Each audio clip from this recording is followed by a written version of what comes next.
خوتي خواتاتي مساء الخير عليكم اهلا وسهلا مرحبا بكم يا جماعة الخير مساء الخير عليكم. Nous continuons à explorer ensemble la problématique la problématique des enjeux du conflit algéro-émirati dans la sphère économique algérienne, notamment dans le marché des cigarettes.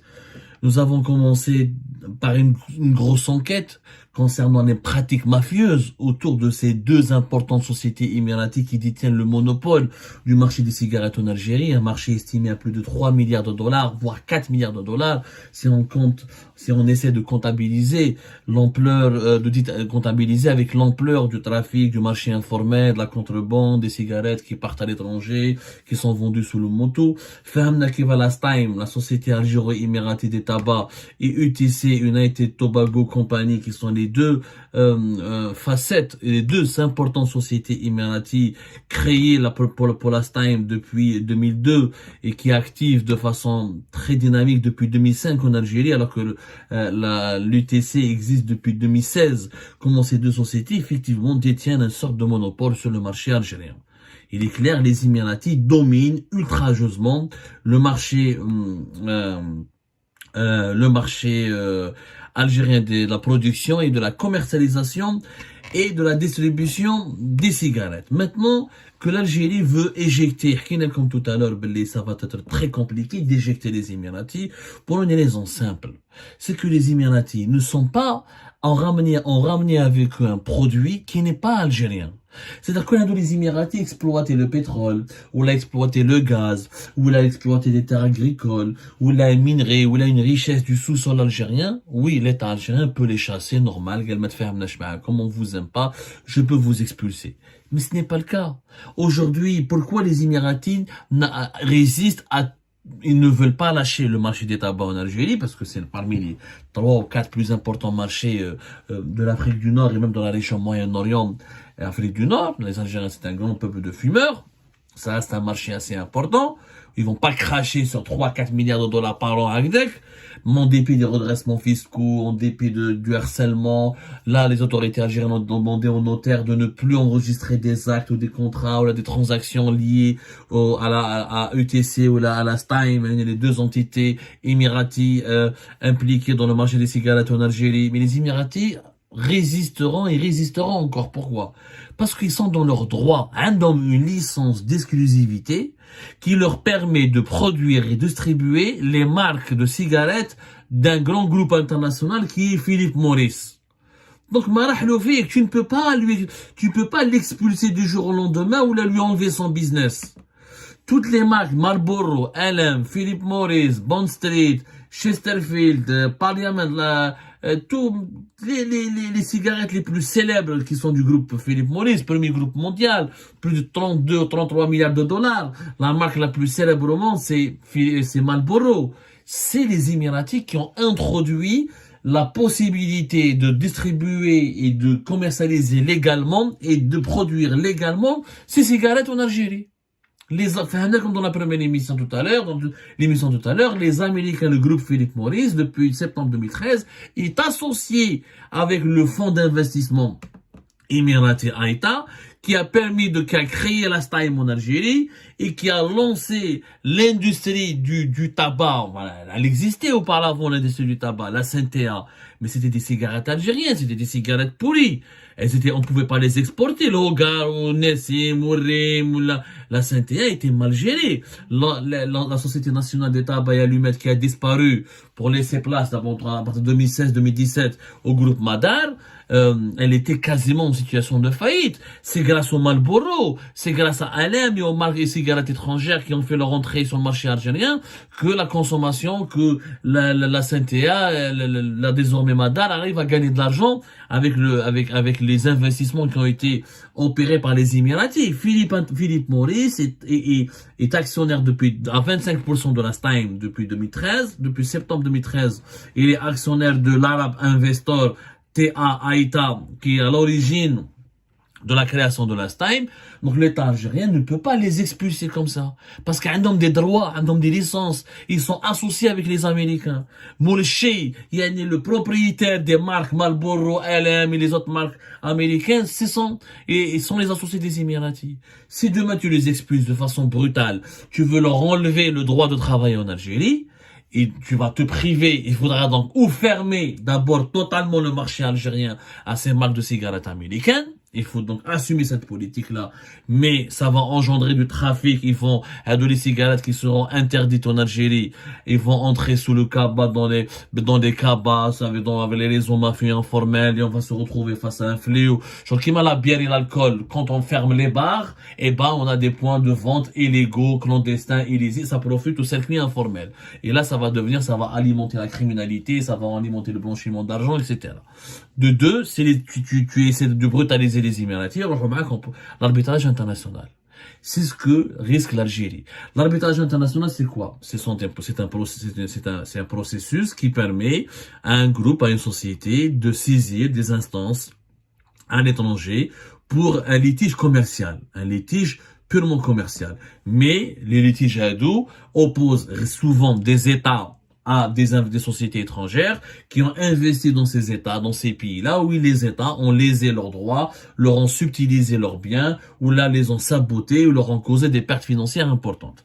Alors, les arbitrages se déroulent devant des instances très connues, comme la Chambre internationale, le commerce international, la Cour qui est à Paris, la Cour d'arbitrage international de Londres, le Centre international pour le règlement des différends de l'American Arbitration Association, la Singapour International Arbitration Center. Donc il y a des centres et des cours d'arbitrage à Singapour, aux États-Unis, à Londres, en France, à Genève, à Hong Kong, à Singapour.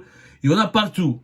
Il y a d'ailleurs, il y a des conventions internationales qui s'appellent la Convention de New York, qui date du 7 juin 1959, qui impose aux pays qui ont ratifié la convention de New York d'appliquer les jugements, les tribus, d'appliquer les sentences arbitrales, on appelle ça une sentence arbitrale, pour régler les litiges qui opposent les États aux sociétés étrangères, et pour protéger les investisseurs contre les abus de pouvoir politique, et pour protéger aussi les États contre les abus des grandes multinationales. Donc il y a un droit. Le monde n'est pas une jungle. Mais toi, je te redouane, Inch'Allah, tu un investisseur étranger parce que tu t'entends pas avec lui, ou là parce qu'il veut pas te donner de la chipa, ou là des pots de vin, ou là parce que tu veux récupérer son marché, parce que c'est quoi l'objectif des Algériens aujourd'hui? Le régime Tebboune veut s'emparer à 100% du marché des cigarettes. T'as les 3 milliards de dollars, il veut les prendre pour lui-même. Il dit, j'ai pas besoin des Émiratis. Le groupe Madar, maintenant, il a appris comment fabriquer des cigarettes. Mais Philippe Maurice, il a donné l'exclusivité aux Émiratis. Philippe Maurice ne traite pas avec Madar. Philippe Maurice ne reconnaît pas Madar, il reconnaît les Émiratis. Donc, est-ce que Madar va fabriquer illégalement de Marlboro? Non, nous sommes dans des cas d'infraction claire, nette et précise à toutes les lois internationales. Où l'Algérie, encore une fois, et le régime Tebboune particulièrement, il est catastrophique parce que depuis pratiquement son arrivée au pouvoir, depuis l'instauration du régime Tebboune, nous perdons beaucoup de procès en arbitrage international. Rien qu'en 2023, plus de 400 millions de dollars de pertes. Vous avez des procès, par exemple, le fin août 2023, il y a eu un procès d'arbitrage contre une société espagnole, elle s'appelle OHLA, qui a remporté une procédure d'arbitrage international à la suite de la résiliation de son contrat pour la réalisation d'une ligne ferroviaire en Algérie de 245 millions de dollars. L'Agence nationale de suivi de réalisation des investissements ferroviaires a été condamnée à lui payer des indemnités de 37 millions de dollars. On s'en est bien sorti parce que les Espagnols réclamaient 200 millions de dollars. Il s'agit de la ligne ferroviaire entre Annaba ou Ramdan Jamal, la localité de Ramdan Jamal Fiskikda. Donc l'Algérie la société étatique algérienne et l'Agence nationale de suivi des réalisations dans le secteur ferroviaire, elle va payer uniquement, elle était condamnée de payer uniquement 37 millions de dollars. Mais c'est pas le seul procès. Déjà, la société espagnole avait déjà 2 litiges, 2 conflits avec Sonatrach et l'Algérien des autoroutes. Elle a failli aller à l'arbitrage, mais ça a été réglé à l'amiable et la Sonatrach et l'Algérien des autoroutes lui ont donné un chèque de 100 à 45 millions de dollars pour ne pas aller en arbitrage parce qu'ils savaient très bien qu'ils allaient perdre et que ça allait leur coûter encore plus cher. Auparavant, en juin 2023, le groupe espagnol Velarmir, il a déjà condamné la Sonatrach à lui payer une amende de 129 millions de dollars. Parce que la Sonatrach ne voulait pas le laisser vendre ses parts dans la société créée avec Asmidal dans la production, la distribution des fertilisants et des engrais, la fameuse entreprise Fercial. Les Espagnols ont été bloqués, ont été sabotés, on les empêchait de transférer de vendre leurs parts ou de transférer leurs dividendes ou là de réaliser même des bénéfices. Ils ont gagné, ils ont obtenu des réparations de 129 millions de dollars. Auparavant, les Émiratis, c'était au mois de mai 2023, où en arbitrage international. En mai 2023, il y avait déjà une société émirati, comme par hasard, c'est le fonds d'investissement émirati, Emirates International Investment Company, EIIC, qui devait réaliser Dunia Park et qui a obtenu des réparations de 228 millions de dollars devant la cour d'arbitrage de la Chambre de commerce internationale de Paris. C'était quand même assez grave, 228 millions de dollars. C'est un scandale à l'époque, je vous rappelle que les Émiratis, et ça nous rappelle ce qui se passe avec Last Time. En 2011, les Émiratis EIIC, le fonds d'investissement émirati qui appartient à la famille régnante d'Abu Dhabi, devait réaliser le Grand Parc Dunia, un des espaces de loisirs, avec des ensembles immobiliers très luxe et haut standing. Il devait lever d'ailleurs 100 milliards de dinars. Il a obtenu des financements auprès des banques publiques de 100 milliards de dinars pour réaliser ce projet. Ensuite, il a fait un contrat avec l'Agence nationale de développement de l'investissement qui s'appelait à l'époque Landi avant qu'elle change. Ensuite, le projet Hadaya, c'était les Émiratis ont imaginé un grand projet à 5,2 milliards de dollars pour créer un parc moderne avec des logements, avec une sorte de nouvelle ville futuriste. Ça n'a pas marché. Landi va se disputer avec les Émiratis et les Émiratis se sont lésés. L'arbitrage international et Landi comme une société qui appartient à la wilaya d'Argé, une société des parcs, etc., ont perdu de façon magistrale et il fallait payer plus de 200 millions de dollars d'amende et de réparation. C'est de l'argent gâché. 228 millions de dollars, plus exactement, une amende de 228 millions de dollars. Et l'affaire Dunia Park, c'est exact, elle est en train de se reproduire, le même scénario est en train de se répéter avec Last Time, pour les cigarettes. Et pourtant, il y avait un cabinet international, cabinet américain King's Spalding International qui devait suivre cette affaire pour le compte des Émiratis. Les Émiratis l'ont dit, nous ont jamais laissé travailler. Ils ont adopté des mesures pour nous faire du chantage. Ils ont entravé notre investissement à l'étranger. Ils nous ont pas laissé réaliser le grand parc Dunia. Ils nous ont pas laissé investir. Alors que dans ce projet, il devait avoir un hôpital, une école internationale, des résidences, des écoles, des villas, des logements. Et le gouvernement algérien était